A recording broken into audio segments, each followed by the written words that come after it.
தேர்தலில் கட்சியின் சார்பில் அனைத்து சட்டமன்ற தொகுதிகளிலும் கட்டுக்கோப்பாக இருந்து சிறப்பாக பணியாற்றியிருக்கிறார்கள். ஒரு சில தொகுதிகளை தவிர நாம் போட்டியிடாத பிற தொகுதிகளில் நம்முடைய தோழமை கட்சிகளின் வேட்பாளர்களுக்கு தேர்தல் பணி ஆற்றியதில் ஒரு சில தொகுதிகளில் இருந்து ஒற்றுமையாக இருந்து பணியாற்றவில்லை என்கிற தகவல்கள் வந்துள்ளன.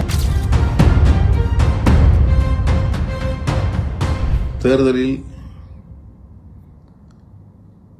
நம்முடைய கட்சியின் சார்பில் அனைத்து சட்டமன்ற தொகுதிகளிலும் தேர்தல் பணிக்குழு நியமனம் செய்யப்பெற்று ஆங்காங்கே தோழர்கள்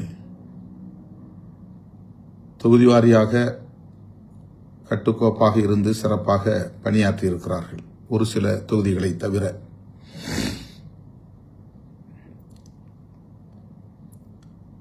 அது தொடர்பான தகவல்கள் திரட்டப்பட்டு வருகின்றன.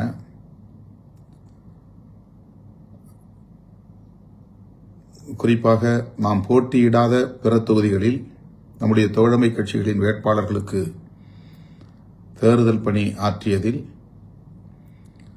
ஒரு சில தொகுதிகளில் இருந்து தோழர்கள் ஒற்றுமையாக இருந்து பணியாற்றவில்லை என்கிற தகவல்கள் வந்துள்ளன. அது குறித்து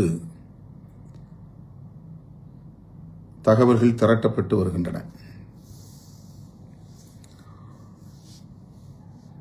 என்றாலும் கூட மிகச்சிறப்பாக நம்முடைய முன்னணி பொறுப்பாளர்கள் தோழமை கட்சிகளின் வேட்பாளர்களுடைய வெற்றிக்கு பணியாற்றியிருக்கிறார்கள். தீவிரமாக வாக்கு சேகரித்திருக்கிறார்கள். தோழமை கட்சிகளை சார்ந்த வேட்பாளர்கள்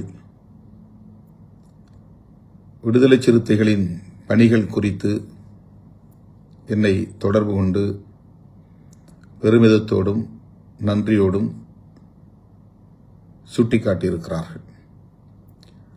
அந்த வகையிலே நான் களப்பணி ஆற்றிய அத்தனை தோழர்களுக்கும் என்னுடைய பாராட்டுதல்களையும் நன்றியையும் தெரிவித்துக் கொள்கிறேன். விரைவில் மாவட்ட செயலாளர்கள் கூட்டம் ஒருங்கிணைக்கப்படும். அந்த தேதியும் பின்னர் அறிவிக்கப்படும்.